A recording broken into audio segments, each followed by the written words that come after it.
ইউরোপের হেন জায়গা বাদ দিলাম, যেটা মজা লাগে সেদিকে যাবো, কারণ সব কিছুর দায়িত্ব আমাদের। অত পয়সা দিয়ে যাওয়া যাচ্ছে না, স্কাউট কমিটির অত টাকা নাই। তা আমাদেরকে জাহাজে করে নিয়ে গেল, লন্ডন থেকে নিউ ইয়র্ক জাহাজে। পুরো জাহাজ মাতিয়ে ফেললো এই কজন ছেলে। এক পর্যায়ে সারা প্রাদেশিক বয় স্কাউটিংয়ের কর্মসূচি আমাদের কয়েকজনের হাতে চলে এসেছিল। যেহেতু আর কেউ এটা নেতৃত্ব দিচ্ছিল না, আমরা মনে করলাম যে এই দায়িত্ব আমাদের কাছেই আসবে। সেই থেকে চট্টগ্রামে পাকিস্তান জাম্বুরি হলো, বিশাল। এখনও জাম্বুরির মাঠ বলে একটা মাঠ আছে চট্টগ্রামে, মনে আছে কিনা? জাম্বুরির মাঠের অর্থটা ছিল, এইটা খালি জায়গা ছিল, তখনও কলোনি হয়নি।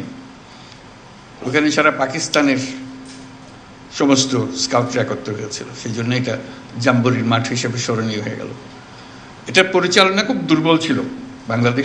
বাংলাদেশ যে পূর্ব পাকিস্তান, তখন যে প্রাদেশিক যে পরিচালনা কমিটি ছিল খুব দুর্বল ছিল। বিরক্ত হয়ে আমরা কয়েকজনের দায়িত্ব নিয়ে নিলাম। এটা পুরো জাম্বুরি পরিচালনার দায়িত্ব আমাদের হাতে চলে আসলো।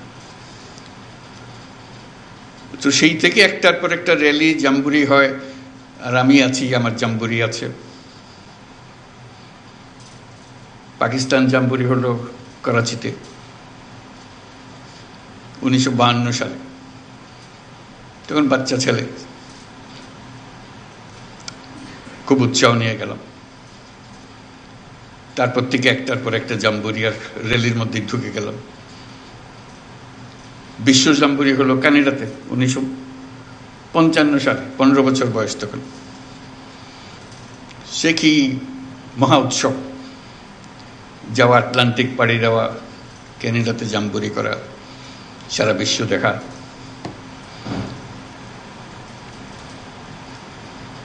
একটার পর একটা পৃথিবী উন্মোচনের পালা।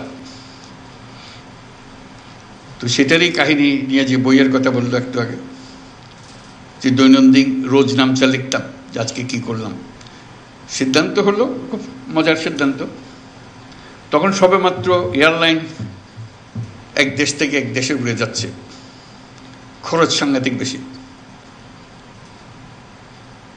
আসার পথে আমরা প্লেনে আসলাম ক্যানাডা না, পুরোটা না, আধা পথ প্লেনে গেলাম, বাকিটা অত পয়সা দিয়ে যাওয়া যাচ্ছে না, স্কাউট কমিটির অত টাকা নাই। তা আমাদেরকে জাহাজে করে নিয়ে গেল, লন্ডন থেকে নিউ ইয়র্ক জাহাজে। এটা হওয়ার কথা ছিল আফসোস করার, কিন্তু হয়ে গেল আনন্দের। এই সমুদ্র যাত্রা, বিরাট আটলান্টিক পাড়ি দেওয়ায় বাচ্চা বাচ্চা ছেলে, পুরো জাহাজ মাতিয়ে ফেললো এই কজন ছেলে। আমরা যাচ্ছি, কিন্তু পুরো জাহাজের নিয়ন্ত্রণ এই বাচ্চাগুলোর হাতে চলে আসলো, গানে বাজনায় উৎসাহে ফুর্তিতে। 25 বছরের ওয়ারেন্টিযুক্ত দীর্ঘস্থায়ী দরজা প্রোটেক্টর, আধুনিক ও মজবুত দরজা। আসার পথেও আবার নিউ ইয়র্ক থেকে লন্ডন পর্যন্ত জাহাজে। ওই যে বললাম টাকার টানাটানি, স্কাউটদের এত টাকা নেই প্লেনের টিকিট করার জন্য। তখন ঠিক হলো প্লেনে এত টাকা খরচ করে কেন যাব ফিরে, ওই টাকা দিয়ে 3টা মাইক্রোবাস কেনা হবে।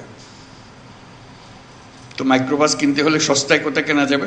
তখন ফোক্সওয়াগন কোম্পানি মাত্র সবে তাদের কারখানা চালু করেছে যুদ্ধের পরে, মহাযুদ্ধের পরে। আমরা সবাই মিলে ঠিক করলাম আমরা ফোক্সওয়াগন কোম্পানির কারখানায় চলে যাবো, তো কারখানা থেকে কিনবো, সবচেয়ে সস্তা দাম পাবো। এই 3 মাইক্রোবাসে চড়ে এই কয় বাচ্চা সারা ইউরোপে ড্রাইভ করে পাকিস্তান পর্যন্ত ফিরে আসা, এই হলো পরিকল্পনা টাকা বাঁচানোর জন্য।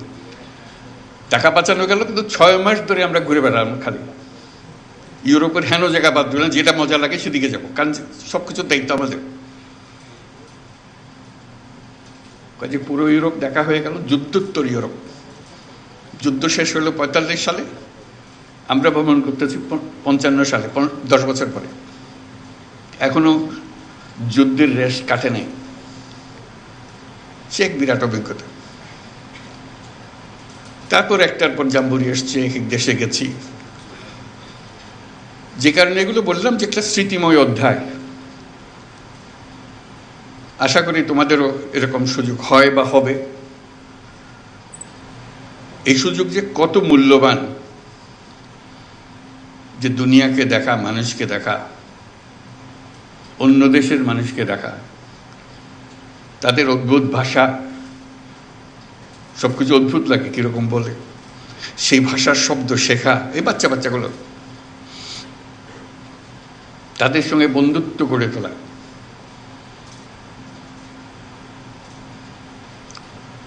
আশা করি বর্তমান যে স্কাউটিংয়ের যে কর্মসূচি, এই এলিমেন্টগুলো, এই দিকগুলো থাকবে, যাতে করে পৃথিবী আবিষ্কার করার, নিজেকে আবিষ্কার করার একটা সুযোগ তরুণরা পায়।